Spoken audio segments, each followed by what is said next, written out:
नमस्कार प्यारे विद्यार्थियों। बच्चों, आज का जो सेशन है उसमें हम डिस्कस करेंगे सिंचाई इरिगेशन के बारे में। हम डिस्कस करेंगे पूरा इरिगेशन जो है पूरा शॉर्ट में हम डिस्कस करने वाले हैं, क्योंकि ये आपके सिलेबस का पार्ट तो नहीं है, बट ये नहीं कह सकते कि यहाँ से क्वेश्चन नहीं आता है। आप ड्रिप इरिगेशन और स्प्रिंकल इरिगेशन से क्वेश्चन आपको प्रीवियस ईयर पेपर में मिल जाएंगे।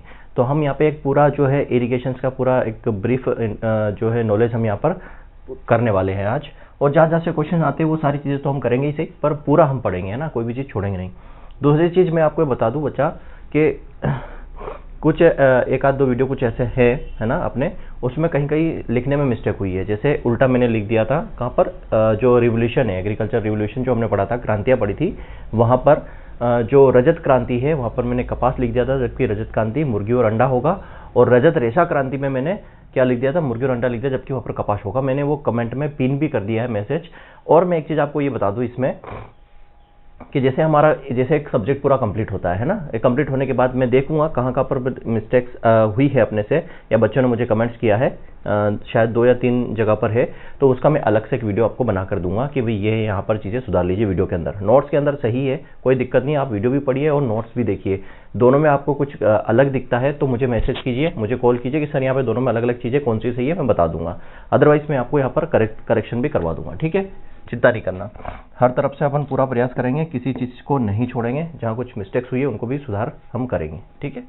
तो चिंता नहीं करना है बच्चा, और कोर्स को लेके बिल्कुल चिंता मत करना, मेरी जवाबदारी है, ठीक है। पूरा कोर्स हम आराम से और अच्छे तरीके से 5 से 10 दिन पहले हम कंप्लीट करेंगे, तो उसकी चिंता नहीं करना। तो आज हमें पढ़ना है सिंचाई,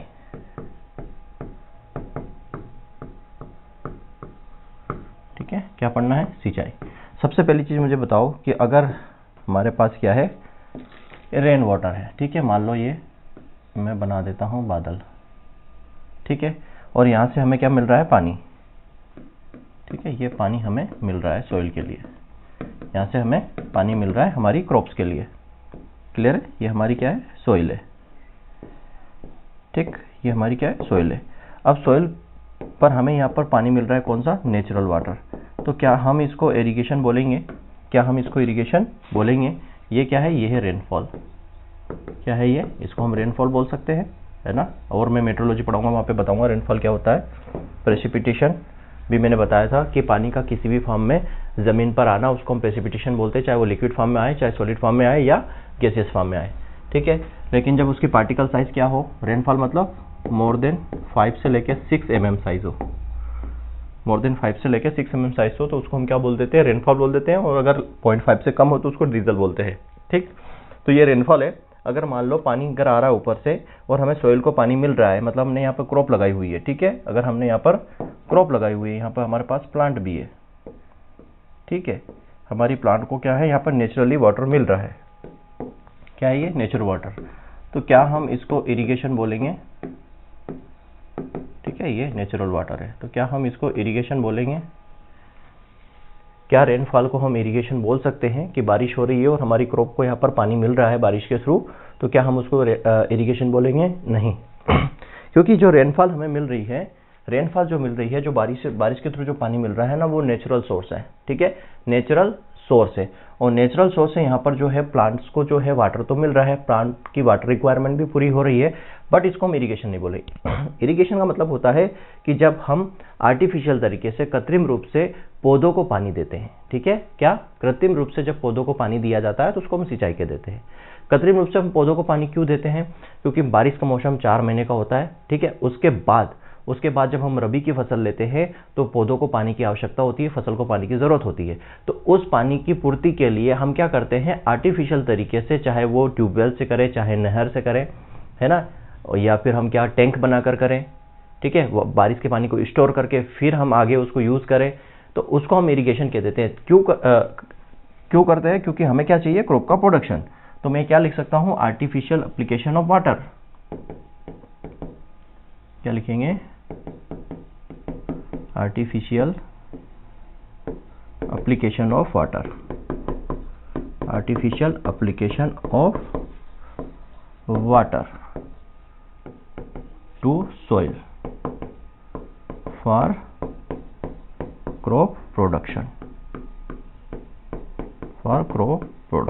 ठीक है।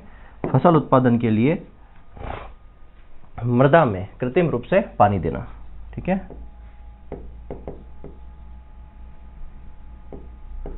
फसल उत्पादन के लिए मृदा में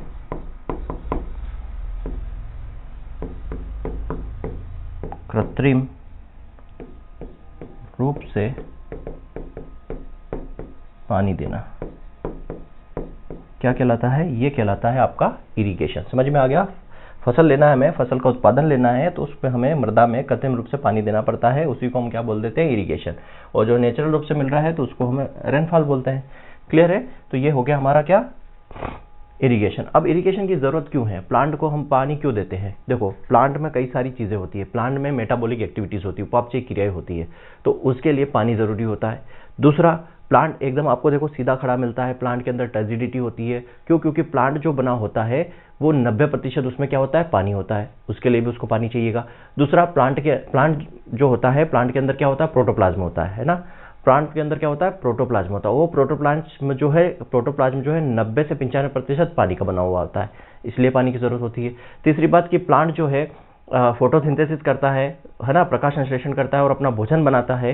तो प्लांट क्या करता है? ट्रांसपिरेशन करता है, वाष्पोत्सर्जन करता है। और वाष्पोत्सर्जन में क्या होता है? पानी का लॉस होता है, पानी का नुकसान होता है। पानी जो प्लांट है, प्लांट की बॉडी से पानी उड़ता है, प्लांट की बॉडी से पानी का लॉस होता है। तो जब प्लांट की बॉडी से पानी का लॉस हो रहा है तो प्लांट को पानी चाहिएगा, तभी तो प्लांट का लॉस कर पाएगा, मतलब ट्रांसपिरेशन कर पाएगा, है ना। तो जब पानी दोगे तभी तो ट्रांसपिरेशन होगा, इसलिए इन सब चीज़ों के लिए पानी की जरूरत होती है। प्लांट की ग्रोथ के लिए, प्लांट की वृद्धि के लिए, पौधों के उत्पादन के लिए पानी की आवश्यकता होती है। ठीक है, तो ये सारी चीज़ें थी कि पानी क्यों चाहिए पौधे को। अब यहाँ बात करते हैं, बहुत सारी मेथड है, किन किन मेथडों से हम यहाँ पर पानी अप्लाई करते हैं सोइल के अंदर। तो मेथड ऑफ इरिगेशन की मैं बात करूं, मेथड ऑफ इरिगेशन, सिंचाई की विधियां।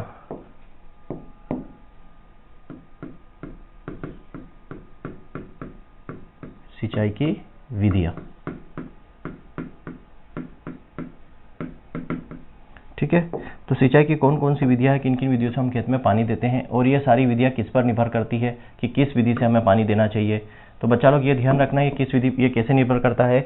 एक तो आपके पास आप फसल कौन सी ले रहे हो, ठीक है, कि हमें किस विधि से पानी देना है। सबसे पहली बात, आप फसल कौन सी ले रहे हो। दूसरी बात, आपकी सोइल का टाइप क्या है, सोइल की टोपोग्राफी क्या है ना, उबड़ खाबड़ तो नहीं है, अंडुलेटिंग तो नहीं है, समतल है तो सैंडी सोइल है या क्ले सोइल है या लोम सोइल है, किस प्रकार की सोइल है, उसके ऊपर भी, क्रॉप के ऊपर भी। फिर क्लाइमेटिक कंडीशंस क्या है आपके इधर, फिर वाटर का सोर्स क्या है आपके इधर, पानी का स्रोत क्या है, कहाँ किस सोर्स से आप पानी जो है आपको मिल रहा है और आप सोइल को दे रहे हो, बोरवेल से दे रहे हो, कैनाल से दे रहे हो, मतलब नहर से दे रहे हो या टैंक बनाकर दे रहे हो। तो इन सब चीज़ों पर निर्भर करता है कि आप वहाँ पर कौन सी मेथड यहाँ पर यूज़ करोगे। ठीक है, तो मेथड की बात करें तो यहाँ पे सबसे पहले आता है आपका सरफेस इरिगेशन। ठीक है, मेथड में आता है आपका सरफेस इरिगेशन,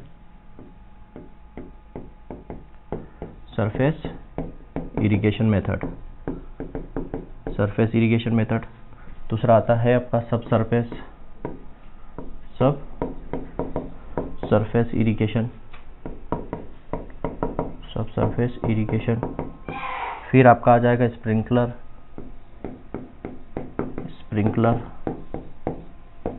इरिगेशन, और फिर आता है आपका ड्रिप इरिगेशन। क्या आता है? Drip irrigation method. ठीक है, इतनी बात क्लियर हो गई। आपका आ गया सरफेस इरिगेशन, सब सरफेस इरिगेशन और स्प्रिंकलर, और आपका हो जाएगा ड्रिप इरिगेशन मेथड। 4 मेथड है, क्लियर है। अब इसमें हिंदी में इसको क्या बोलेंगे? सरफेस इरिगेशन को पृष्ठीय सिंचाई मेथड। ठीक है, पृष्ठीय सिंचाई। सबको बोलेंगे अधोपृष्ठीय सिंचाई मेथड। इसको बोलेंगे फव्वार मेथड, और इसको बोलेंगे बूंद बूंद विधि या टपका विधि, बूंद बूंद विधि या टपका विधि।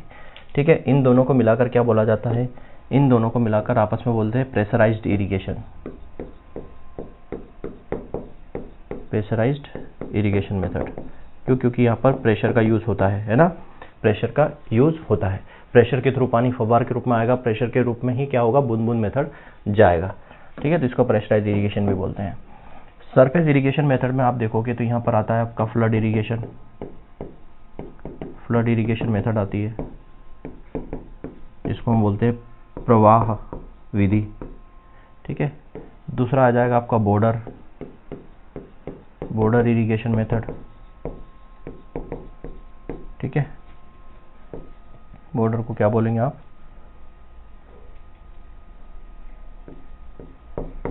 बॉर्डर लिख लो, बॉर्डर इरिगेशन मेथड। तीसरा आता आपका चेक बेसिन। ठीक है, चेक बेसिन मतलब बोल सकते हैं आप चेक बेसिन मेथड। ठीक है, फिर आता आपका furrow, furrow irrigation method. Furrow irrigation में भी आपका क्या बोलेंगे, कुंड बोलते हैं इसको हिंदी में, कुंड इरिगेशन मेथड। ठीक है, अब इसी के अंदर वो सर्ज इरिगेशन आता है, अल्टरनेट फरो आ जाता है, और इसकी फरो आ जाता है, आल फरो इरिगेशन मेथड आ जाएगा। इसी के अंदर आपका क्या आ जाएगा, कोरुगेशन आ जाएगा, जिसमें सेलो और स्मॉल फरो इरिगेटेड होता है। ठीक, तो ये मोस्टली 4 है। इसके अलावा जो आप सर्ज इरिगेशन भी आप देख सकते हो इसी के अंदर, तो फरो का ही टाइप है सर्ज इरिगेशन, आप इसको ऐसा बोल सकते हो, नहीं इसको अलग लिखो, सर्ज इरिगेशन।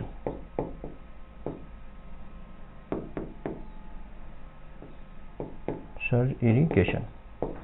कोरुगेशन जो है फरो का टाइप है, कोरुगेशन जो है वो सर्ज का किसका, फरो इरिगेशन का टाइप है। और सब सरफेस इरिगेशन, तो ये कुछ मेथड हमें पढ़नी है जो आईएमपी है, होती तो और भी बहुत सारी है, बट ये पढ़ना है। फरो के अंदर कुछ और अंदर है, उनके बारे में हम डिस्कस करेंगे।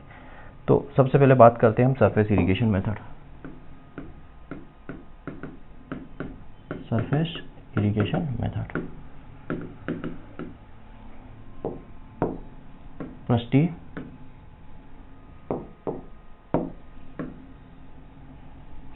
सिंचाई विधि। ठीक है, पृष्ठीय सिंचाई विधि हम डिस्कस कर रहे हैं। कौन सी, पृष्ठीय, पृष्ठीय सिंचाई विधि। पृष्ठीय सिंचाई विधि में क्या होता है, ये सर्वाधिक उपयोग वाली विधि है। ठीक है, अगर आप देखोगे भारत के अंदर सर्वाधिक उपयोग किस मेथड का किया जाता है, ठीक है, most common method in India, इसको हम क्या बोलेंगे, most common method in India, most common method in India. ठीक है, मोस्ट कॉमन मेथड, ये हम बोल सकते हैं सर्वाधिक जो है इसी का उपयोग किया जाता है। ठीक है, तो भारत के अंदर सर्वाधिक जो है सिंचाई की विधि यही है, ऐसा हम लिख सकते हैं क्या, भारत में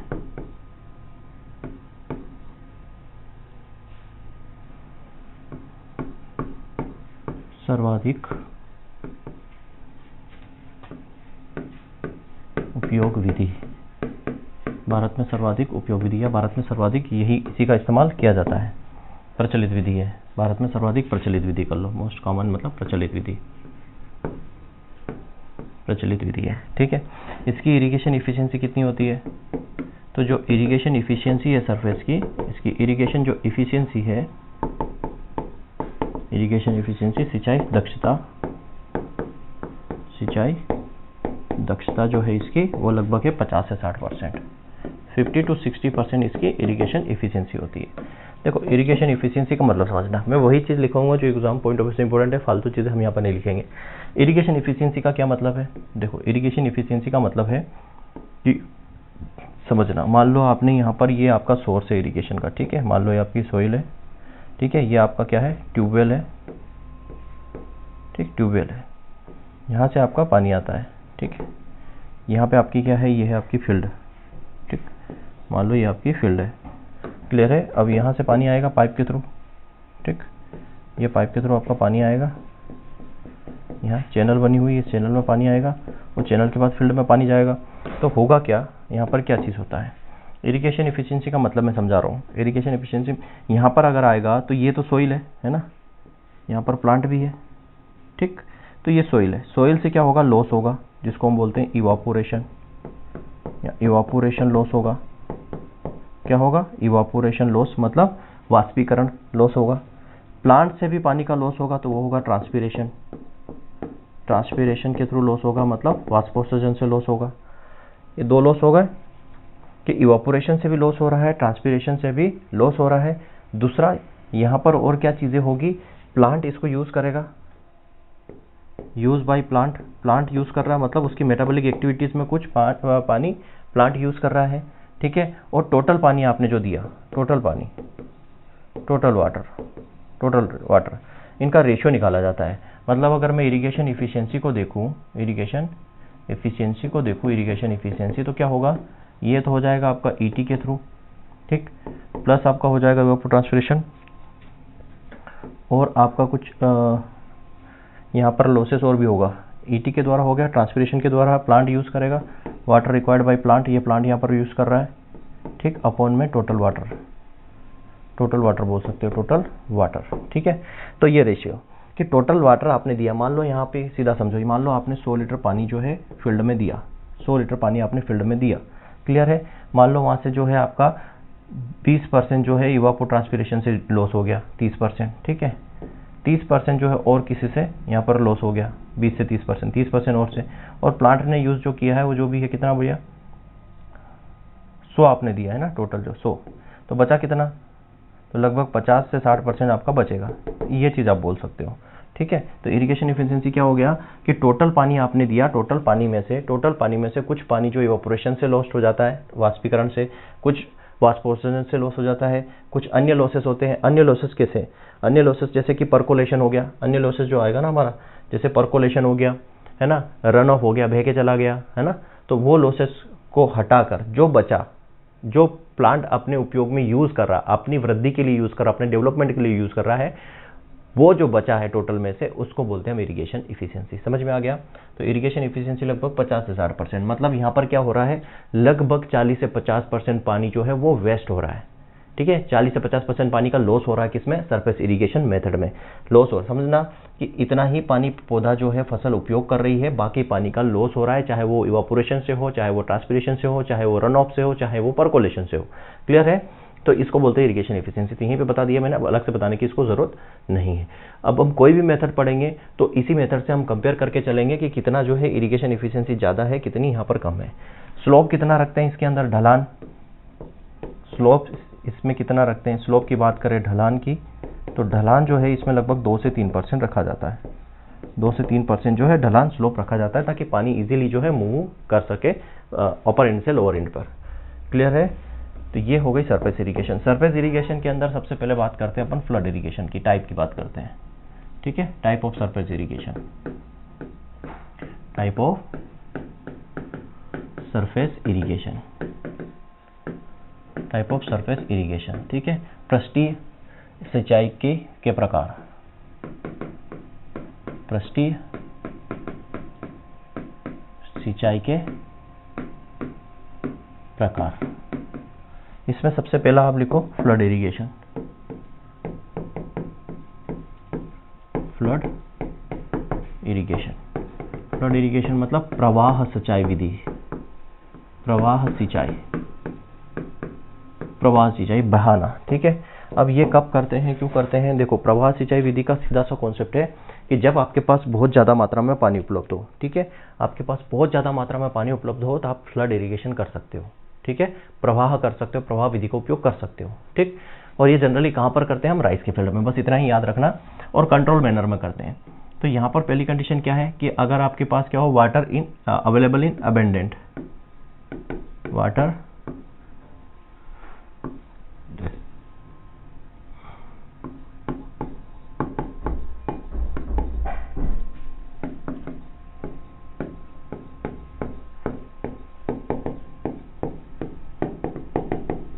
ठीक है, वाटर अगर आपके पास क्या अबंडेंट क्वांटिटी में हो, मतलब क्या हो, बहुत ज़्यादा मात्रा में हो, बहुत ज़्यादा पानी अगर अवेलेबल हो आपके पास, तब इसमें हम क्या करेंगे, फ्लड गिनती, मतलब आपके पास क्या हो,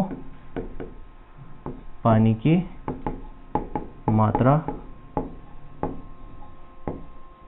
अधिक हो, अगर आपके पास पानी की मात्रा अधिक हो तब आप फ्लड इरिगेशन करो। दूसरी बात ये है यहाँ पर कि इसको मोस्टली हम यूज़ कहाँ करते हैं, mostly used in wetland rice. ठीक है, जो वेटलैंड राइस है, नमी भूमि चावल, तो यहाँ पर इसका उपयोग है ना, इसका उपयोग सर्वाधिक वेटलैंड राइस में किया जाता है, वेटलैंड चावल में किया जाता है, याद रखना। ठीक है, इस फ्लड इरिगेशन का बस इतना ही आपको याद रखना है। ठीक, फ्लड इरिगेशन, एक तो वाटर अवेलेबल अगर आपके पास अबेंडेंट हो, मतलब पानी बहुत अधिक मात्रा में आपके पास हो, और दूसरा आप कहाँ पर करते हैं अगर पानी अधिक मात्रा में उपलब्ध हो, तो वेटलैंड राइस में, क्योंकि यहाँ पर हमें स्टैंडिंग वाटर चाहिए, 5 से 10 सेंटीमीटर भरा हुआ पानी चाहिए, तो वहाँ पर आप इसको यूज़ कर सकते हो फ्लड इरिगेशन का। ठीक है, तो यहाँ से कोई क्वेश्चन बनता नहीं है। ठीक, सेकेंड मेथड इसी में आती है आपकी border irrigation method, border strip भी बोला जाता है इसको। ठीक है, बॉर्डर इरिगेशन मेथड इसको बोला जाता है। क्लियर है?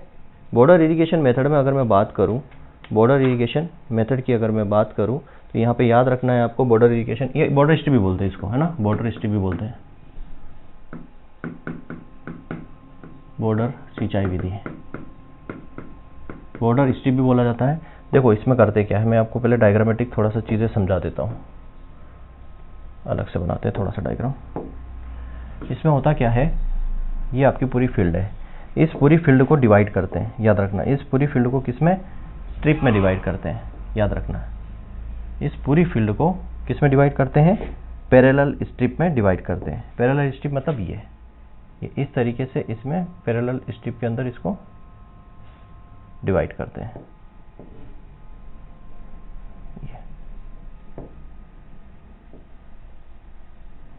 थोड़ा सा और पतला कर देते हैं, तो इस तरीके से पैरेलल स्ट्रिप में इसको डिवाइड किया जाता है।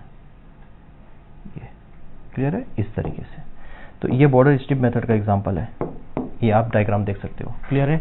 मान लो ये वाटर सोर्स है आपका, पानी यहाँ से आएगा, है ना, ये पानी इधर से आता है यहाँ से, और पहले यहाँ इस वाले में जाएगा पानी। ठीक है, इस वाले में ये भर जाएगा पानी, इसको क्लोज करके फिर इसमें दे देते हैं, तो यहाँ पर इसमें पानी आता है। क्लियर है? तो यहाँ पर जो है पूरी फील्ड को पैरेलल स्ट्रिप में, बॉर्डर में डिवाइड कर देते हैं, और यहाँ पर एक बॉर्डर से दूसरे बॉर्डर को अलग किससे करते हैं, लो रीजेस से, जो रीज बना देते हैं, जो ऊपर बना हुआ है ना, ये रीजेस है, पारी है, पहले एक को दूसरे से यहाँ पर डिवाइड कर देते हैं। इसमें जो स्लोप रखा जाता है वो 0.5 से लगभग 1% या 1 to 2% यहाँ पर स्लोप रखा जाता है। तो यहाँ पर हम क्या लिखेंगे, तो यहाँ पर जो है क्या करते हैं कि पूरी फील्ड को, ठीक है, पूरी फील्ड को क्या करते हैं, बराबर जो है बॉर्डर में विभाजित कर देते थे, बांट देते थे। ठीक है, तो यहाँ पर क्या होता है, जो बॉर्डर स्ट्रिप में the land is divided into number of parallel strips, यहाँ क्या कर देते हैं, the land is divided into number of parallel strip. ठीक है, पैरेलल स्ट्रिप में डिवाइड कर देते हैं, नंबर ऑफ पैरेलल स्ट्रिप में इसको डिवाइड कर देते हैं। मतलब क्या हो गया कि जो भूमि है, भूमि को बराबर भाग में यहाँ पर क्या कर देते हैं, बराबर भाग में बांट देते हैं। ठीक है, जो भूमि है, भूमि को बराबर भाग में, बराबर भूमि को स्ट्रिप में बराबर संख्या में बांट देते हैं। ठीक है, बराबर संख्या में यहाँ पर बांट देते हैं पूरी भूमि को। ठीक है, अब यहाँ पर क्या होता है कि ये जो एक स्ट्रिप है, एक स्ट्रिप, ये पूरी लॉन्ग स्ट्रिप है, ये दूसरी है, एक स्ट्रिप दूसरी स्ट्रिप से डिवाइडेड हो रही है, तो ये क्या है, ये है रीजेस। क्या है ये, रीजेस। ठीक है, ये रीजेस है। तो इस रीज के थ्रू क्या कर रहे हैं, एक स्ट्रिप को दूसरी स्ट्रिप से यहाँ पर डिवाइड कर रहे हैं। तो यहाँ पर क्या होता है, बोल सकते हैं separate of border by ridges. ठीक है, तो हम बोल सकते हैं कि जो बॉर्डर है, borders are separates by low ridges. ठीक है, जो रीज है, रीज के द्वारा हम क्या कर सकते हैं, इसको बॉर्डर को अलग करते हैं। ठीक है, रिजेस द्वारा बॉर्डर को अलग किया जाता है। ठीक है, बॉर्डर बना देते हैं एक के दूसरे को। फिर यहाँ पर बात करते हैं इसमें स्लोप कितना रखा जाता है। स्लोप की बात करते हैं ढलान की।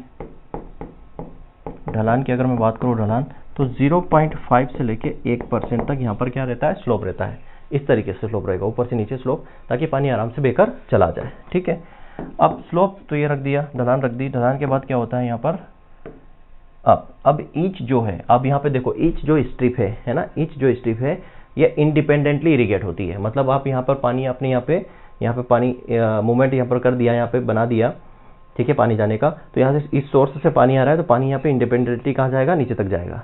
जैसे ये भर जाएगा, फिर आपका इसका मुंह खोल दोगे तो पानी यहाँ से इसमें आना शुरू हो जाएगा। तो यहाँ पर हम क्या करते हैं, टर्निंग ऑफ अपर इंड। ये जो ऊपर वाला इंड है इसको हम टर्न कर देते हैं। जैसे पानी इंडिपेंडेंटली इसमें जाता है तो हम इसको टर्न कर देते हैं। टर्न करते हैं तो ये नेक्स्ट में आ जाएगा, फिर यहाँ से टर्न करेंगे इसमें आ जाएगा, यहाँ से टर्न करेंगे इसमें आ जाएगा। तो ये अभी आप देखोगे ना, फार्मर्स के यहाँ मोस्टली यही वाला पैटर्न यूज करता है, बॉर्डर स्ट्रिप मेथड ही यूज होती है। ठीक है, mostly border strip. Madhya Pradesh में तो ज्यादातर यही चीजें आपको, यही वाला आपको दिखेगा। फरो इरीगेशन भी होता है, पर ज्यादातर जैसे गेहूं में, वीट में यही वाली मेथड यूज होती है। वीट में आप देखोगे, गेहूं में यही वाला यूज किया जाता है। ठीक है, तो यहाँ पर जो है इसको हम क्या करते हैं, इंडिपेंडेंटली मतलब ऊपर से टर्न करके इसको अपन कर देते हैं। ठीक है, अब यहाँ पे ये चीज ध्यान रखना, ये जो है सैंडी सॉइल के not suitable in Sandy soil, not suitable in Sandy soil. रेतीली मृदा में ये उपयोगी नहीं है। किसमें, रेतीली मृदा में या बलुई मृदा में। रेतीली मृदा में उपयोगी नहीं है ये विधि। क्यों उपयोगी नहीं है, उपयोगी नहीं है रेतीली मृदा में, क्यों उपयोगी नहीं है। देखो, रेतीली मृदा जो होती है उसमें पार्टिकल साइज बड़े बड़े होते हैं। इस तरीके से मान लो मैंने सोइल बनाई तो इसमें पार्टिकल साइज बड़े बड़े होते हैं ये। अब बड़े बड़े पार्टिकल साइज होंगे तो पानी क्या होगा, आसानी से इन्फ्लेट होकर नीचे चला जाएगा। मान लो आपने पानी दिया यहाँ पे, ठीक है, सोइल के अंदर हम पानी देंगे, क्योंकि तो ये पानी क्या होगा, ये आसानी से इन्फ्लेट होकर नीचे चला जाएगा। लीच आउट होकर कहाँ चला जाएगा, इनमें से बड़े बड़े यहाँ पर माइक्रोपोर्स है। क्या है यहाँ पर, मैक्रोपोर है, स्थूल छिद्र है, यहाँ पर स्थूल छिद्र है। ठीक है, मैक्रोपोर स्थूल छिद्र है। तो जैसे आप इरिगेशन दोगे तो पानी नीचे चला जाएगा, लीचड़ों के नीचे चला जाएगा, तो पौधे को प्रॉपर पानी नहीं मिल पाता है। इस वजह से जो है सैंडी सॉइल के लिए सूटेबल नहीं होती है मेथड। ठीक है, ये सैंडी सॉइल के लिए सूटेबल नहीं है। और किस क्रॉप के लिए, क्रॉस ग्रोइंग क्रॉप के लिए बेस्ट होती है। जो क्लोज ग्रोइंग क्रॉप होती है, क्लोज ग्रोइंग क्रॉप्स उनके लिए बेस्ट होती है। पास बोई गई फसलों के लिए, पास पास बोई गई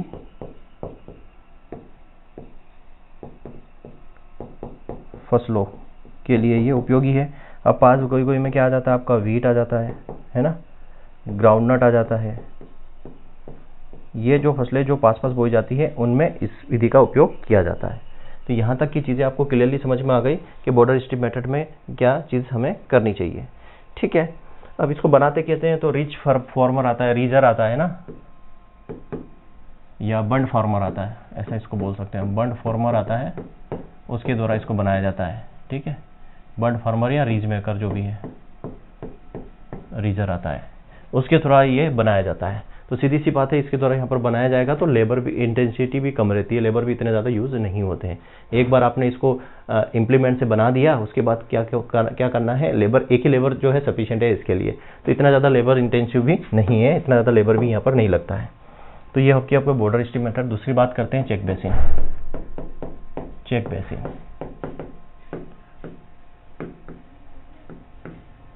चेक बेसिन विधि। ठीक है, चेक बेसिन विधि में क्या करते हैं, देखो इसको भी मैं थोड़ा सा डायग्रामेटिक आपको बता देता हूँ। चेक बेसिन में क्या होता है, यहाँ पर जो है चेक्स बन जाते हैं छोटे छोटे। अब चेक्स के बारे में बताऊंगा क्या है चेक्स। ठीक है, इस तरीके के चेक्स होते हैं।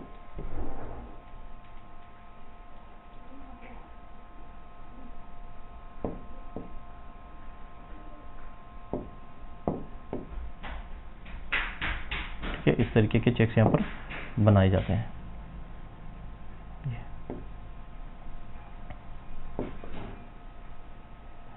ठीक, इस तरीके के चेक्स यहाँ पर देखने को आपको मिल जाएंगे।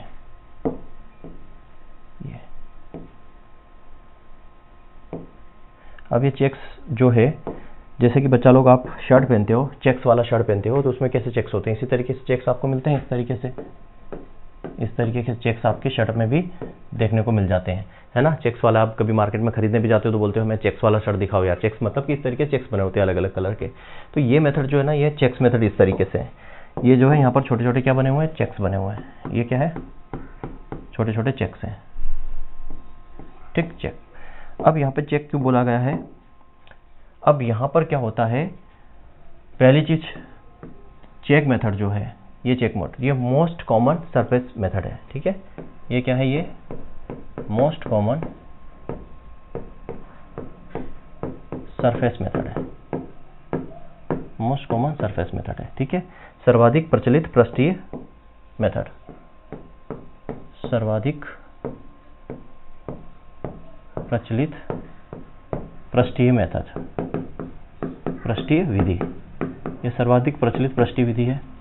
दूसरा, इसका उपयोग क्लोज ग्रोइंग क्रॉप में किया जाता है। किसमें, क्लोज ग्रोइंग, जो पास हो जाती है, क्लोज ग्रोइंग क्रॉप्स में इसका यूज किया जाता है। जैसे क्लोज ग्रोइंग क्रॉप में मतलब वही आ जाएगा, क्या आ जाएगा, व्हीट और ग्राउंडनट, ठीक है, व्हीट और ग्राउंडनट, पास बोई जाने वाली फसल, पास बोई जाने वाली फसलों में इसका यूज किया जाता है। इसमें जो है स्लोप कितना रखते हैं, इसमें स्लोप जो रखा जाता है वो लगभग अप टू 3% इसमें स्लोप रखा जाता है, अप टू 3% तक यहाँ पर स्लोप रखा जाता है। ये भी है, क्या है ये, not suitable for Sandy soil, not suitable for Sandy soil, ये सैंडी सॉइल के लिए सुटेबल नहीं है। सारी सॉइल में, मोस्ट ऑफ द सॉइल में सुटेबल है, बस रेतीली मृदा में उपयोगी नहीं, ठीक है, रेतीली मृदा में इसका उपयोग नहीं किया जाता है, ठीक है। अब इसमें जो चेक्स बने होते हैं, इन चेक्स की साइज कितनी होती है, इन चेक्स की साइज होती है 10 से लेके 25 मीटर स्क्वायर, 10 से लेके 25 मीटर स्क्वायर। ये किस पे डिपेंड करता है, सोइल के ऊपर, सोइल की टोपोग्राफी के ऊपर, वाटर सोर्स के ऊपर ये निर्भर करता है। 10 से लेके 25 मीटर स्क्वायर का यहाँ पर आपको रखा जाता है। अब देखो इसका फायदा क्या है, इसके अंदर पानी भरा, एक तो ये क्या करता है, रेनफॉल कंजर्वेशन का काम भी करता है, रेनफॉल कंजर्वेशन मतलब यहाँ पे जो है वर्षा संरक्षण, वर्षा वाटर, जो बारिश का पानी है वो यहाँ पर भरेगा। जैसे मान लो पानी गिरा, है ना, पानी गिरा तो क्या होगा, इन गड्ढों में भर जाएगा, इन चेक्स के अंदर भर जाएगा, ठीक है। अब इन चेक्स के अंदर पानी भर जाएगा तो क्या होगा, रेनफॉल कंजर्वेशन भी हो गया। दूसरा, ये पानी बहकर नहीं जाएगा, यहाँ पर भरा रहेगा, बहेगा नहीं, तो सोइल इरोजन भी नहीं होगा, ठीक है, सोइल इरोजन भी प्रिवेंट होगा। तो यहाँ पर ये भी बोल सकते हैं प्रिवेंट सोइल इरोजन, क्या करेगा ये, prevent soil erosion, soil erosion को भी क्या करेगा, ये मृदा क्षरण को भी रोकेगा, ठीक है। लिख सकते हो, क्या लिखोगे, मृदा क्षरण को भी रोकता है, मृदा क्षरण को रोकता है, मृदा क्षरण को भी क्या करेगा, ये रोकेगा, ठीक। तो ये कुछ चीजें हैं इसके अंदर याद रखना। अब इसमें ज्यादातर तो ये पूछा जाता है क्लोज ग्रोइंग क्रॉप में चेक बेसिन मेथड कितनी साइज रखते हैं, मोस्ट प्रचलित मेथड को हालांकि पूछा भी नहीं गया अभी तक, क्वेश्चन आया, क्वेश्चन आएगा आपको स्प्रिंकलर और ड्रिप से, पर आपके नॉलेज में होना चाहिए कि किस तरीके से होती है। अब इसके कुछ नुकसान है, क्या, एक तो पहला है कि आपको यहाँ पर क्या होगा, इंटरफेरेंस इन कल्चरल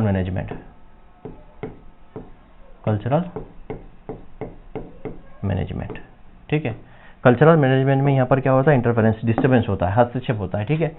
मतलब क्या हो गया कि जब आप कल्चरल मैनेजमेंट करोगे, है ना, अब यहाँ पर क्या करोगे, मान लो आपको कोई उपकरण या इम्प्लीमेंट चलाना है ना, या फिर आपको क्या निंदाई गुड़ाई करना है, तो यहाँ पर क्या है कि डिस्टर्बेंस होगा। क्यों डिस्टर्बेंस होगा, कई सारी बॉर्डर्स बनी हुई है, ट्रैक्टर को चलाने में दिक्कत आएगी, कई सारी बॉर्डर्स है, ये सारी क्या है, ये बॉर्डर्स है, यहाँ से पानी आएगा, ये है ना, ये सारी बॉर्डर्स बनी हुई है ये, तो ये ट्रैक्टर को चलाने में दिक्कत आएगी या इम्प्लीमेंट को चलाने में दिक्कत आएगी, आपको निंदाई गुड़ाई करने में दिक्कत आएगी, है ना।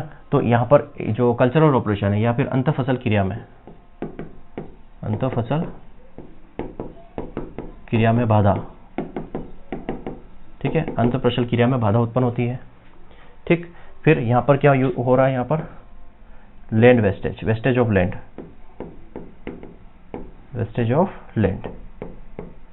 मतलब यहाँ पर क्या हो रही है, भूमि की बर्बादी बोल सकते हो। कैसे कि यहाँ पर देखो, ये इतना ही चेक्स बना, यहीं पे फसल लगाओगे, ये वाला जो बॉर्डर है, ये यहाँ पर ये बॉर्डर बनाया, फिर ये बॉर्डर बनाया, ये बॉर्डर बनाया, यहाँ पे तो फसल होगी नहीं।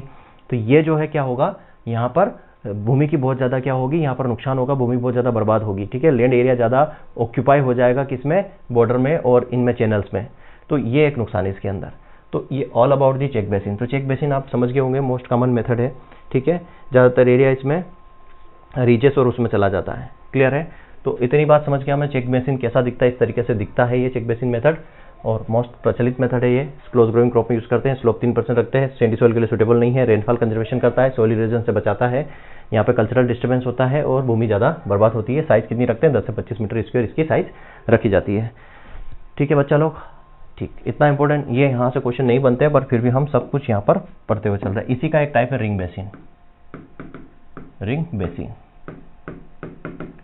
ठीक है, जिसको हम थाला विधि बोलते हैं। क्या बोलते हैं, थाला विधि। अब थाला विधि में क्या होता है, ये आपका बन गया थाला, ठीक है, ये थाला। अब इसमें क्या रहता है, पानी, इसमें रहेगा आपका क्या, प्लांट, ये आपका यहाँ पर प्लांट हो गया, ठीक।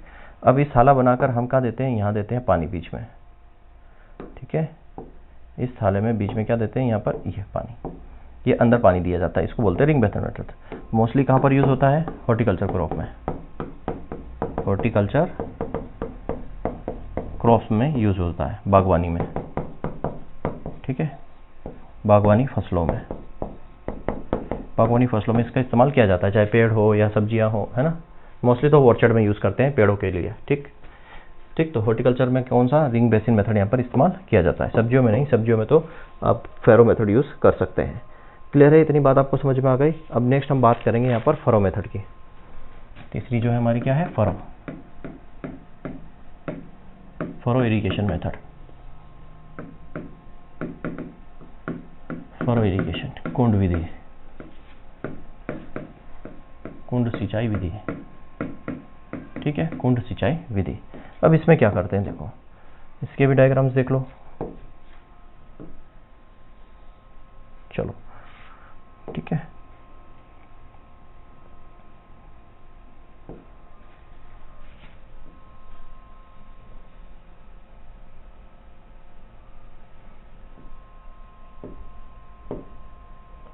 इस तरीके से यहाँ पर कुंड मिलेंगे इसमें,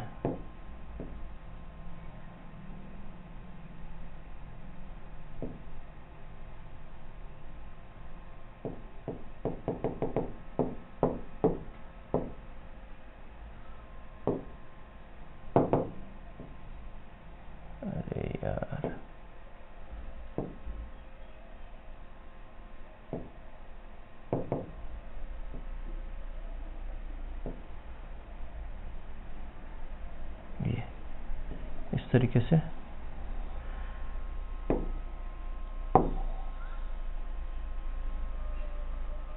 चलो ऐसे बना देते हैं। ये कुंड आपको इस तरीके से फरो देखने को मिल जाएंगे यहाँ पर,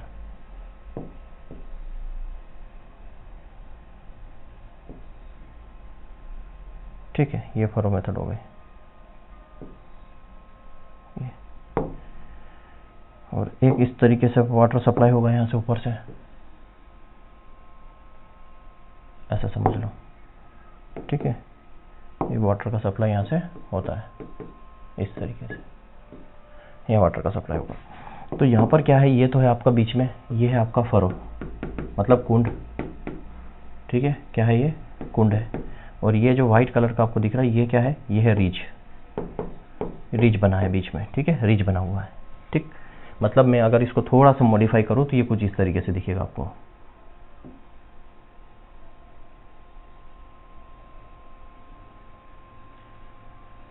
ठीक है। ये इस तरीके से बना हुआ होता है, ठीक, फरो मेथड। और यहाँ पर ये इतना पानी इसमें भरा रहता है, कितना पानी ये भी बताऊंगा, इतना पानी वाटर जो है सप्लाई यहाँ पर होता है इसमें, ये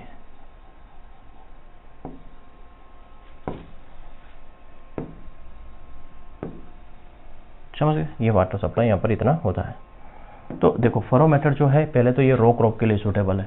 पहला क्या है, ये रो क्रॉप के लिए सूटेबल है। जो रो क्रॉप मतलब जो रो में लगाई जाती है, suitable for row crop, suitable for row crop. अब रो क्रॉप्स कौन सी, जैसे शुगर केन जो मोस्ट इंपॉर्टेंट है, शुगर केन हो गया है ना, सोरगम हो गया, आपका मेज हो गया और पोटैटो हो गया। ठीक है, ठीक है, पोटैटो, टोबैको हो गया।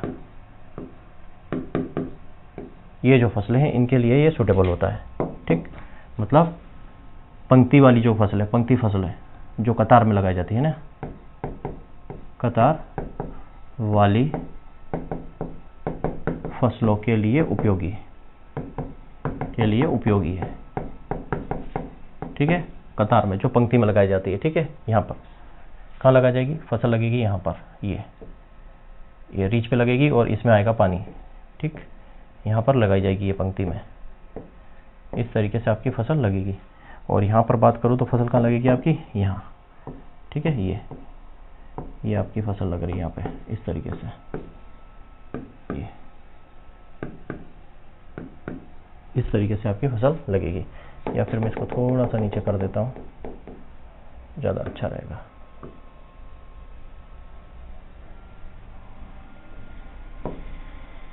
ठीक है, तो यहाँ पर जो आपकी फसल कहाँ लगेगी, इस तरीके से आपका प्लांट यहाँ रीच पे लगता है और वहाँ पर पानी, ये आपकी फसल। तो ये रो क्रॉप्स, ठीक है, इस तरीके से आपको देखने को मिलेगी।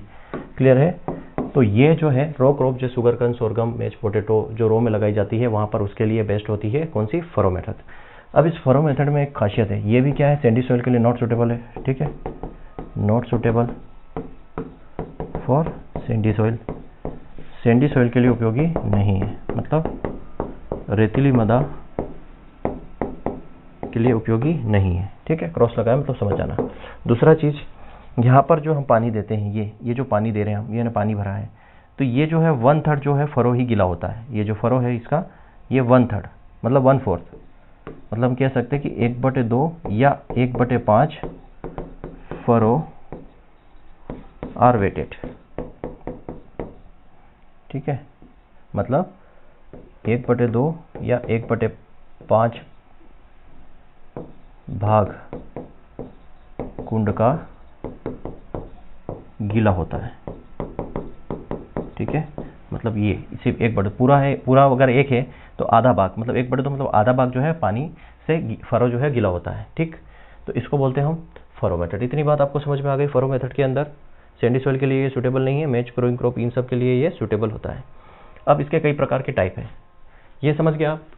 मेन क्वेश्चन ये पूछा जाएगा किसके लिए सूटेबल है, तो शुगर के जो रो क्रॉप है उनके लिए सूटेबल होता है, सैंडी सॉइल के लिए सूटेबल नहीं है। सैंडी सॉइल के लिए क्यों सूटेबल नहीं है, क्योंकि सैंडी सॉइल में बता चुका हूँ, सैंडी सॉइल का इन्फिल्ट्रेशन रेट हाई होता है, मतलब पानी नीचे की तरफ ज़्यादा मूवमेंट करता है, मतलब परकोरेशन रेट ज़्यादा होता है, नीचे की तरफ चला जाएगा पानी।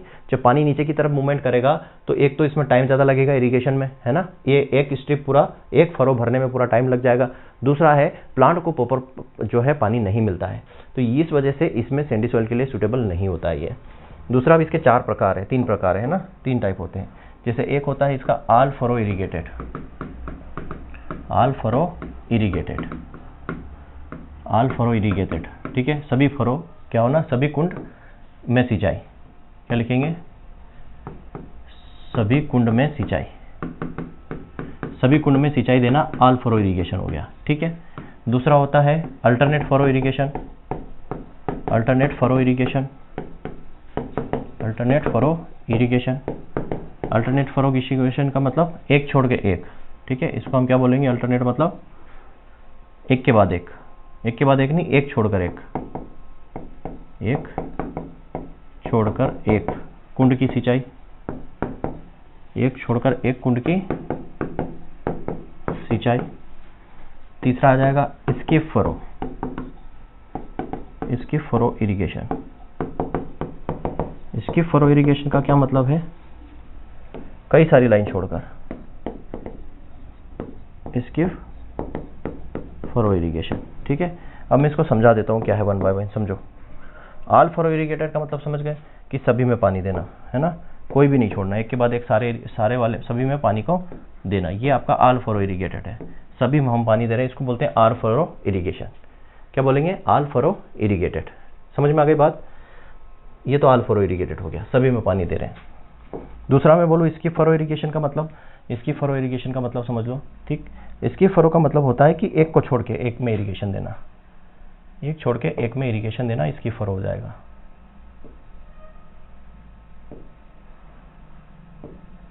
देखो इसकी फरो में क्या होगा,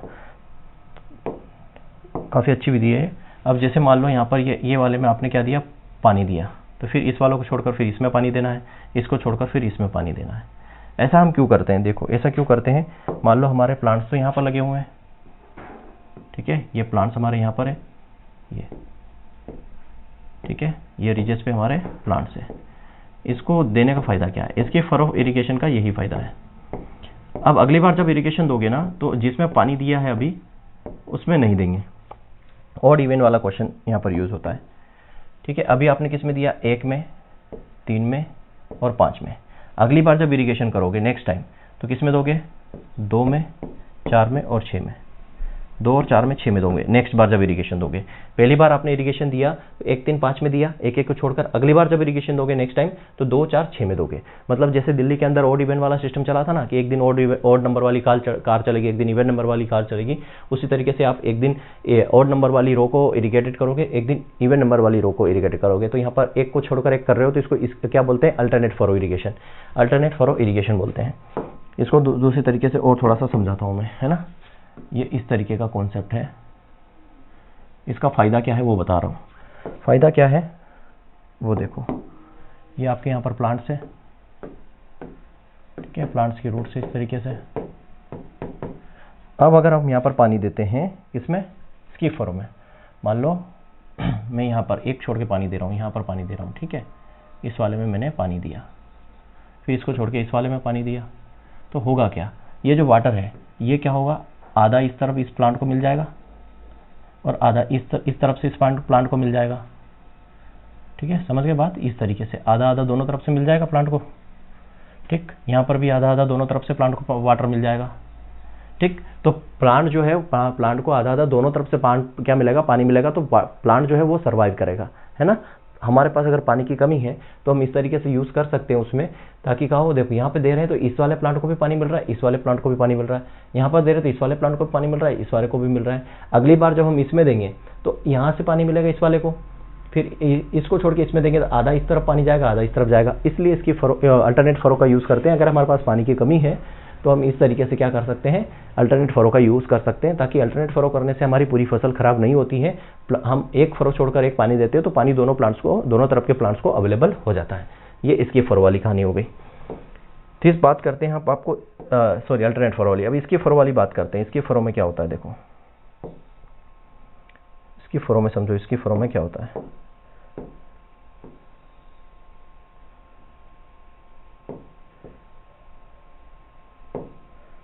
देखो इसकी फरो में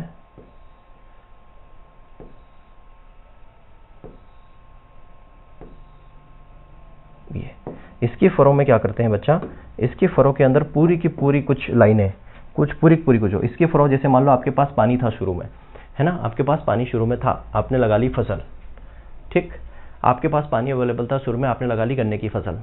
समझ में आ गई बात, आपके पास पानी था, आपने लगा ली गन्ने की फसल। अब क्या हुआ, एक पानी देने के बाद आपकी जो है पानी जो है वो बहुत कम रह गया, पानी बहुत ही कम आपके पास रह गया। अब आपको पता है कि हम ये पूरी फील्ड को इरिगेट नहीं कर सकते।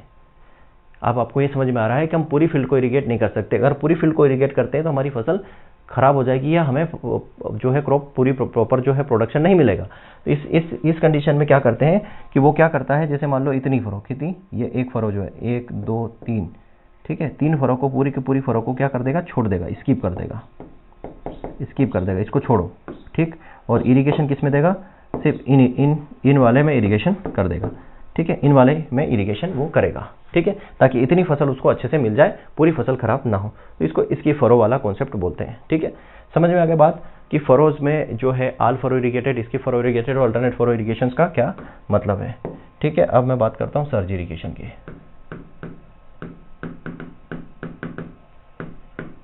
सर्ज इरिगेशन, सर्ज इरिगेशन, देखो सर्ज इरिगेशन भी काफ़ी अच्छा एक कॉन्सेप्ट है सर्ज इरिगेशन का। इसमें से हम वही बॉर्डर मेथड वाला हमें बनाना है।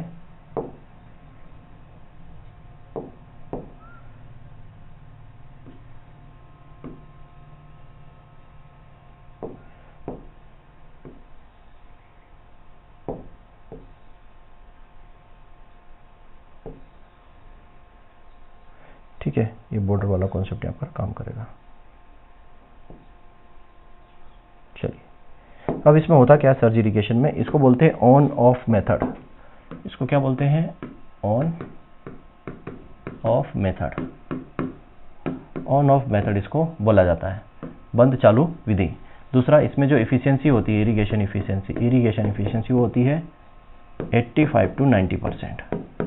ठीक है, ये पूछा जाता है, ये इंपॉर्टेंट है। 85 to 90% इसमें इरिगेशन होती है, एफिशिएंसी होती है। अब ऑन ऑफ मेथड का मतलब क्या है, जैसे मान लो ये आपके पास वाटर सोर्स है, ठीक है, ये वाटर सोर्स है, यहाँ से आ रहा है पानी, यहाँ से आ रहा है पानी, क्लियर है, यहाँ से आ रहा है आपके पास पानी, ये पानी आ रहा है, ठीक है। ये पानी कहाँ दिया आपने, इस वाले में, इस वाले में आपने क्या किया, पानी दिया। ये जब इस वाले में आप पानी दोगे तो क्या होगा, यहाँ तक पानी देने के बाद, मान लो आपने इतना पानी, आपको पता है कि यहाँ ये पानी की जो स्लोप है यहाँ पर, यहाँ तक आपने पानी दिया, ठीक है। यहाँ पर पानी देने के बाद आप क्या करोगे, इसको ऑफ कर दोगे। इसको मान लो आपने यहाँ पे क्या कर दिया, ऑफ कर दिया। यहाँ तक पानी देने के बाद आपने इसको कर दिया ऑफ, ठीक। अब होगा क्या, ऑफ करने के बाद अब ये पानी जो है ऑटोमेटिकली क्या होगा, बहकर यहाँ तक आ जाएगा। ये बहकर यहाँ तक आ जाएगा, यहाँ तक आ जाएगा, नीचे तक पानी आ जाएगा। इसको बोलते हैं ऑन ऑफ। आपने ऑन किया मोटर को, मतलब आपने जो वाटर सोर्स से चालू किया तो पानी बहकर यहाँ तक आ गया, फिर इसको ऑफ कर दिया, बंद कर दिया इसको, ठीक है, इस वाले को बंद कर दिया। अब बंद कर दोगे तो पानी जो है ये यहाँ तक भरा हुआ है, तो ये बहते बहते बहते बहते बहते ये पूरी स्ट्रिप में पानी आ जाएगा। इसको बोलते हैं ऑन ऑफ इरिगेशन। अब यहाँ पे क्या हो रहा है कि आपने यहाँ पर इतना पानी जो आप वेस्ट कर रहे थे, अगर पूरा पर ऑन रखते तो पानी यहाँ तक आता, तो पानी वेस्ट होता। आपने इसको ऑफ कर दिया तो यहाँ से जो पानी, इतना पानी जो भरा हुआ था इस बॉर्डर के अंदर, वो पानी बहते बहते बहते बहते कहाँ तक आ गया, पूरी स्ट्रिप में इरिगेशन हो गया। इसलिए इसकी एफिशिएंसी जो 85-90% होती है। इसी तरीके से यहाँ पर भी, यहाँ से यहाँ तक आपने पानी दिया और ऑफ, यहाँ से आप तक ऑन किया और इसके बाद यहाँ पर ऑफ कर दिया, तो ये पानी बहते बहते बहते यहाँ तक आ जाएगा। इसको बोलते हैं ऑन ऑफ मेथड। अगर नहीं समझ में आता है ना, तो आप जो यूट्यूब पे जाना और डालना सर्ज इरिगेशन इन एनिमेशन, सर्ज इरिगेशन आप एनिमेशन डालोगे या तो आपको क्या मिलेगा, वहाँ पर एक पूरा बता देंगे कि किस तरीके से सर्ज इरिगेशन काम करता है, ठीक है। या फिर मैं ट्राई करता हूँ, आपको भी दिखाता हूँ पूरा कैसे काम करता है ये। देखो बच्चा लोग, सर्ज इरिगेशन में आपको बता रहा हूँ यहाँ पर है ना, एनिमेशन के थ्रू। जैसे देखो यहाँ पर ये पूरा वीडियो देखना, आपको समझ में आ जाएगा सर्ज इरिगेशन क्या है। ये पानी गया, ठीक है, ये ऑन है अभी, ठीक है, ये ऑन वाली कंडीशन है, ऑन वाली कंडीशन है। ये ऑफ कर दिया है, देखो यहाँ पे ये ऑफ कर दिया है। अब पानी ऑटोमेटिक जो है धीरे धीरे धीरे धीरे फिर आएगा, फिर ऑन कर दिया है। ये आप देखो, इसको बोलते हैं सर्ज इरिगेशन, ठीक। ये इतना पानी आगे बढ़कर आ जाएगा, इसको बोलते हैं सर्ज इरिगेशन। अब वापस ये ऑफ कर दिया, यहाँ तक आ गया पानी, फिर ऑन कर दिया है। ऑन करने के बाद ये बंद कर दिया, देखो इतना पानी आया बह के और फिर आके चला जाएगा, ठीक है। इस तरीके से इरिगेशन यहाँ पर होता है, ऑन ऑफ से। ये ऑन कर दिया, बंद कर दिया। ये आपको पट्टी दिखाई दे रही होगी आती हुई पानी की, है ना। ये अभी ऑफ है और ये ऑन कर दिया, ये पानी आ रहा है यहाँ पर, देखो ऑन करके ऑफ कर दिया, देखो ये पानी आ रहा है, इतना पानी आके ये आगे आ जाएगा। तो ये ऑन ऑफ मेथड है। इस तरीके से इसमें ऑन ऑफ मेथड यूज़ करते हैं। क्लियर है, समझ में आपको आ गया होगा। चलिए मैं इसको बंद कर देता हूँ, ठीक है। तो कैसे यहाँ पर काम करता है ये ऑन ऑफ मेथड, मैंने आपको बता दिया।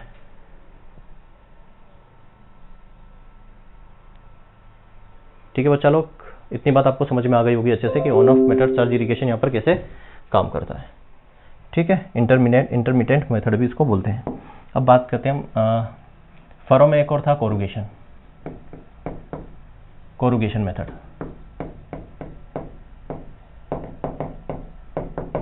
कोरुगेशन इरिगेशन, ये फरो का ही एक टाइप है। इसमें होता क्या है, स्मॉल एंड सेलो फरो, इसी को बोलते हैं कोरुगेशन, ठीक है। आप बोल सकते हो यहाँ पे छोटे और उथले कुंड से सिंचाई करना। अब ये भी किसमें करते हैं, क्लोज ग्रोइंग क्रॉप में, ठीक है। क्लोज ग्रोइंग क्रॉप में किया जाता है, क्लोज ग्रोइंग क्रॉप में ये किया जाता है, ठीक है। वही वीट ग्राउंडनट वगैरह। समझ में आ गई बात। यही आपको याद रखना। एक होता है कैप लगेशन,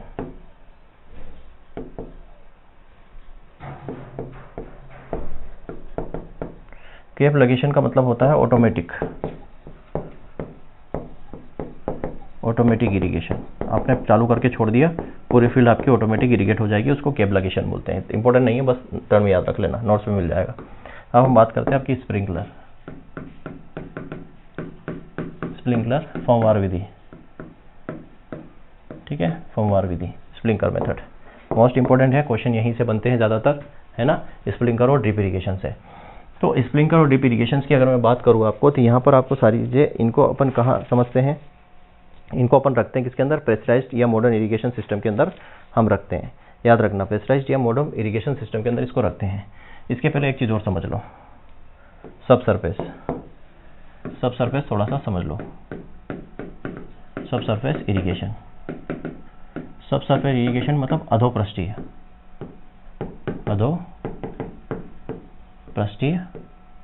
सिंचाई। अधोपृष्ठीय सिंचाई में होता क्या है, देखो, अधोपृष्ठीय सिंचाई पहली बात तो कहाँ होती है, इंडिया में देखो तो केरला के अंदर।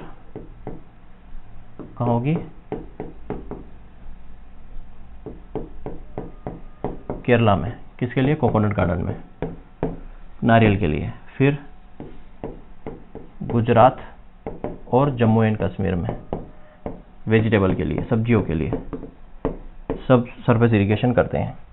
सब सरफेस इरिगेशन में होता क्या है, जैसे मान लो ये आपकी सोइल है, सोइल के नीचे लगभग 30 से 75 सेंटीमीटर, 30 से लेके 75 सेंटीमीटर तक गहराई में क्या करते हैं, पाइप्स लगाते हैं, ठीक है। इस तरीके से यहाँ पर आपके पाइप्स लगेंगे, ये पाइपलाइंस यहाँ पर लगा देते हैं ये, और हर 30 मीटर के आसपास, 15 से 30 मीटर पर यहाँ पर क्या रखते हैं, होल रखते हैं, 15 से 30 मीटर पर होल रखते हैं ये। तो इसमें क्या होता है, कैपिलरी सिस्टम काम करता है। तो यहाँ से पानी आएगा, तो यहाँ पर क्या होगा, पानी कैपिलरी सिस्टम से वाटर के अंदर, ये सोइल के अंदर फैल जाएगा। ये पानी आएगा कैपिलरी सिस्टम से पानी के अंदर, सोइल के अंदर। कैपिलरी सिस्टम कैसी नली होती है, केस नली होती है। केस नली में क्या होता है, केस नली में पानी जो ऊपर की तरफ चढ़ता है, किस फोर्स की वजह से, जो एडिसिव और कोहेसिव फोर्स होता है ना, उसकी वजह से पानी ऊपर की ओर चढ़ता है। तो 15 से 30 सेंटीमीटर डिस्टेंस पर क्या रखते हैं, यहाँ पर डीटेच या ट्रेंच वहाँ पर रखा जाता है, और लगभग कितने, 30 से 75 सेंटीमीटर अंदर की तरफ। तो ये सब सरफेस मेथड है। जनरली केरला कोकोनट नारियल के लिए, और जम्मू और कश्मीर और गुजरात में सब्जियों के लिए ये मेथड यूज़ की जाती है। अब इसके नुकसान भी है ना। अगर मान लो सेलाइन वाटर है तो ये नली चौक हो जाएगी, बार बार आपको खोदना पड़ेगा, मेंटेनेंस का ज़्यादा है, कॉस्टली मेथड है। फायदे क्या है कि फील्ड के अंदर कोई इंटरफेरेंस नहीं है, आप आराम से इंटरकल्चर ऑपरेशन कर सकते हो, है ना, आराम से वहाँ पर इम्प्लीमेंट का मूवमेंट करवा सकते हो, है ना। तो ये कुछ फ़ायदे हैं इसके, बाकी इतना ज़्यादा इंपॉर्टेंट नहीं है। अब हम बात करते हैं स्प्रिंकलर की। स्प्रिंकलर, ठीक है, फव्वार विधि। फव्वार विधि, पहली चीज़, फव्वार विधि यूज़ कहाँ होती है, तो स्लोपी लैंड में, ठीक है। कहाँ पर, स्लोपी लैंड या undulating,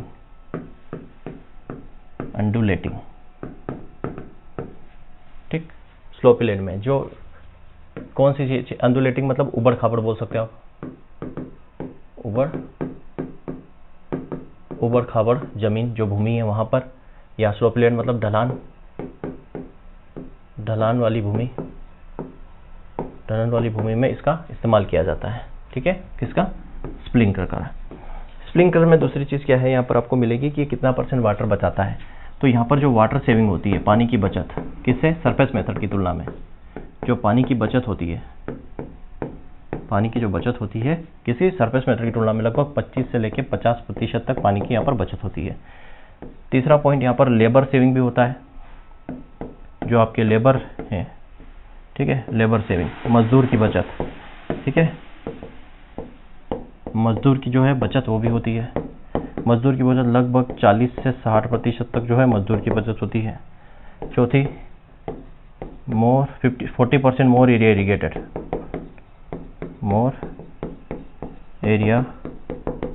irrigated, as compare to surface irrigation, ठीक है। पृष्ठीय भूमि की तुलना में 40% अधिक एरिया का इरिगेशन हो जाता है। मतलब जितना इरिगेशन सरफेस इरिगेशन में लग रहा है, मान लो आपने यहाँ पर बोला कि 100 इरिगेशन आपने दी, मतलब वही बात है कि आपने क्या दिया, सरफेस इरिगेशन में आपने 1 हेक्टेयर में कितने 100 लीटर पानी दिया। ठीक, तो स्प्रिंकलर में क्या होगा, आप 1 हेक्टेयर से तो दोगे 40% और एरिया यहाँ पर ज़्यादा इरीगेटेड हो जाएगा 100 लीटर पानी में ही। 100 लीटर पानी में ही 40% एरिया ज़्यादा इरीगेट हो जाएगा। तो इरीगेशन की बचत वो 25 से 50% बोल रहा है, मतलब लगभग 40% के आसपास इरीगेशन की बचत भी यहाँ पर हो जाती है। तो 40% ज़्यादा एरिया इरीगेटेड जो है 40% ज़्यादा एरिया में इरीगेशन हो जाती है सरफेस मेथड की तुलना में। क्या बोलेंगे कि जो पृष्ठीय भूमि है, पृष्ठीय सिंचाई है, पृष्ठीय सिंचाई विधि की तुलना में 40% ज़्यादा क्षेत्र इरीगेशन, 40% ज़्यादा क्षेत्र में सिंचाई की जा सकती है। सिंचाई 40% ज़्यादा क्षेत्र में सिंचाई हो जाती है इससे। क्लियर है। डिस्चार्ज रेट क्या होता है इसका, डिस्चार्ज रेट की बात करोगे आप, इसमें जल प्रवाह दर की बात करो, डिस्चार्ज रेट, डिस्चार्ज रेट या प्रवाह दर लगभग 1000 litre per hour, 1000 litre power, 1 घंटे में 1000 लीटर पानी ये बाहर कर देता है। और क्या है इसके फायदे, दाब दर क्या होगी, प्रेशर, दाब क्या होगा, प्रेशर क्या रखेगा, दाब या प्रेशर कितना इसमें रहता है, तो वो रहता है लगभग 2.5 से लेके 4.5 kg पर सेंटीमीटर स्क्वायर। यही क्वेश्चन पूछे जाते हैं। ठीक है, 4 से लेके 4.5 इसमें क्या होता है, प्रेशर यहाँ पर रखा जाता है।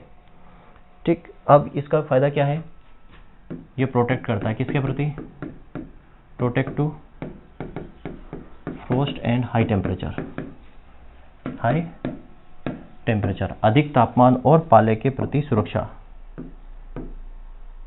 अधिक तापमान व पाले से सुरक्षा, कौन, सरफेस इरिगेशन से आप ये कर सकते हो। ये सूटेबल कहाँ पर है, सैंडी सॉइल के लिए सूटेबल है, सूटेबल फॉर सैंडी सॉइल, याद रखना, रेतीली मृदा के प्रति उपयोगी, रेतीली मृदा में उपयोगी।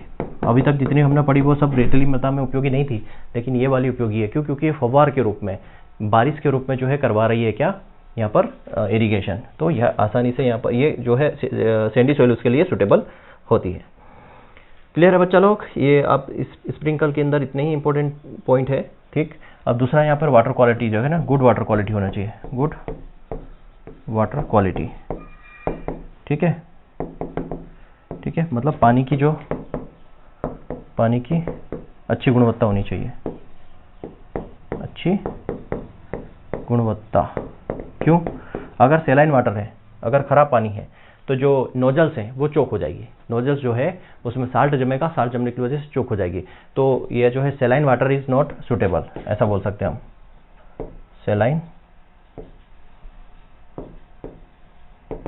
सेलाइन वाटर और नॉट सुटेबल, सेलाइन वाटर जो है इसके लिए सुटेबल नहीं है। क्यों, क्योंकि जो पाइप्स लाइन है, जो नोजल्स हैं वो चोक हो जाती है इससे। क्लियर है। तो स्प्रिंकलर के अंदर ये इंपॉर्टेंट पॉइंट हमने डिस्कस किए, यही आपको याद रखना है। वाटर की क्वालिटी पुअर नहीं होनी चाहिए। हाँ, इसकी आपको इरिगेशन इफिशियंसी देखो, इरिगेशन इफिशियंसी कितनी होगी, या वाटर यूज इफिशियंसी इसकी, वाटर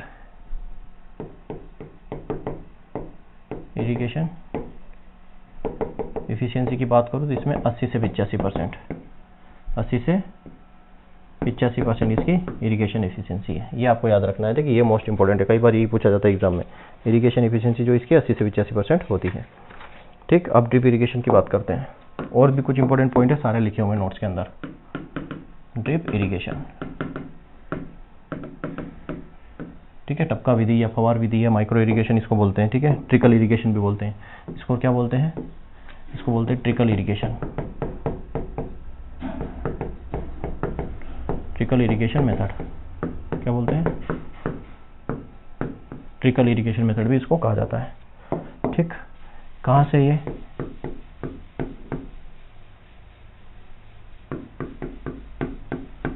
ठीक, इजराइल से डेवलप की गई है, इजराइल। ठीक है, कहाँ की मेथड है, इजराइल की मेथड है, इजराइल से डेवलप किया गया है इसको।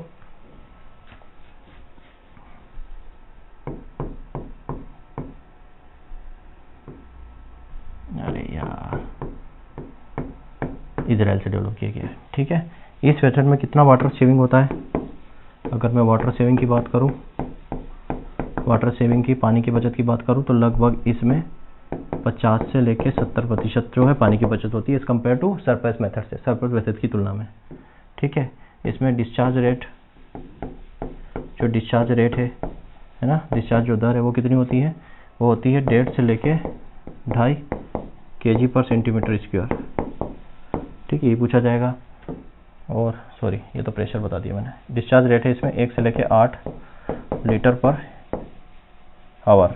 ठीक है, लीटर पर आवर, 1 घंटे में लगभग 8 लीटर तक पानी डिस्चार्ज हो जाता है। प्रेशर की बात करें, दबाव की, प्रेशर जो इसमें 1.5 से लेके 2.5 kg/cm², ये इतना प्रेशर इसमें यूज होता है। ठीक है, ड्रिप इरिगेशन के अंदर। क्लियर? और क्या चीज़ें हैं? प्रेशर्स की बात हो गई। ये जो है ये भी एंडुलेटिंग सॉइल या स्लोपी लैंड के लिए सुटेबल है। जो एंडुलेटिंग लैंड्स होती है वहाँ पर ये सुटेबल होती हैं, या किसी भी लिए में मोस्टली यूज्ड इन ऑर्चर्ड। ठीक है, ऑर्चर्ड में, ग्रीन हाउस में और वेजिटेबल क्रॉप्स में इसका यूज़ किया जाता है मोस्टली। ठीक है, और बात करें तो ये suitable for salt affected area and water scarcity area। इसका हिंदी लिखना। सुटेबल मतलब कि ये जो साल्ट अफेक्टेड, जो लवणता रोधी है ना, लवणता प्रभावित क्षेत्र है, लवणता प्रभावित क्षेत्र और पानी की कमी वाला जो क्षेत्र है वहाँ पर ये सुटेबल है। क्यों सुटेबल है? क्योंकि ये रूट जोन में, रो जोन में पानी देता है। ठीक है, water applied in root zone, water applied in root zone. ये कहाँ देता है? जड़ क्षेत्र में, जड़ क्षेत्र में पानी सप्लाई करता है या अवेलेबल कराता है। ठीक है, जड़ क्षेत्र में पानी देता है। ठीक, सैलिनिटी को कंट्रोल करता है, सैलिनिटी को कंट्रोल करता है, मतलब लवणता को नियंत्रित, लवणता को नियंत्रित करने का मतलब है क्योंकि आप रूट जोन में ही दोगे। अगर साल्ट अफेक्टेड एरिया है तो आप रूट जोन में ही दोगे, रूट जोन में दोगे तो वो जो एरिया है, जो साल्ट अफेक्टेड वाला एरिया, वो अफेक्ट नहीं करेगा। सिर्फ रूट जोन में, मतलब प्लांट को जहाँ पानी चाहिए वहीं आप दोगे, तो सैलिनिटी कंट्रोल भी यहाँ पर हो जाएगा। दूसरा, वीट कंट्रोल। आप सिर्फ रूट जोन में दोगे, रूट जोन में दोगे तो क्या होगा? जो खाली जगह पड़ी है, ठीक है, मान लो आप ये एक प्लांट यहाँ है, दूसरा प्लांट यहाँ है, तो आप कहाँ दे रहे हो पानी? यही रूट जोन में दे रहे हो। ठीक है, यहाँ पर पानी दे रहे हो, रूट जोन में पानी दे रहे हो, तो इतना एरिया ये खाली है, तो यहाँ पर पानी दोगे नहीं तो यहाँ पर वीड वगैरह जो है ग्रो नहीं होंगे, तो वीड भी कंट्रोल यहाँ पर होता है। इसकी इफिशियंसी कितनी है? अगर मैं इसकी इरिगेशन इफिशियंसी की बात करूँ,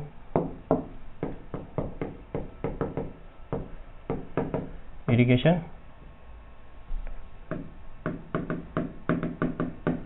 एफिशिएंसी की बात करूँ तो 90 to 95% इसकी क्या है? इरिगेशन एफिशिएंसी है, सिंचाई दक्षता है। ठीक है, एक आता है टाइफून सिस्टम। ये किसमें? जनरली शुगर केन में यूज़ होता है। किसमें? शुगर केन में यूज़ होता है। और ये क्या है? मॉडिफाइड ड्रिप है। क्या है ये? मॉडिफाइड ड्रिप, ड्रिप का ही रूपांतरण है ये। ठीक, ड्रिप का ही क्या है? ये रूपांतरण है। तो बच्चा, अगर इसमें और कुछ बचा है सारा आपको नोट्स में मिल जाएगा। और इस विधि की जो है खोज किसने की थी? सिमसा ब्लास ने। इसके फादर कौन है? इजराइल में इसके फादर है सिमसा ब्लास। ये मैंने अलग से भी बताया आपको, ये है सिमसा ब्लास, सिमका ब्लास नामक वैज्ञानिक ने इसको विकसित किया था। ठीक है, इजराइल में सिमसा ब्लास नामक वैज्ञानिक ने इसको विकसित किया था। ठीक, और इसमें क्या है? इसमें आप जो है इरिगेशन भी दे सकते हो। इसको बोलते हैं, देखो, फर्टिलाइजर के साथ आप इरिगेशन दे सकते हो, मतलब इरिगेशन के साथ फर्टिलाइजर दे सकते हो। इसको बोलते हैं फर्टिगेशन। क्या बोलते हैं? फर्टिगेशन। ये टर्म याद रखना। दूसरा, आप क्या कर सकते हो?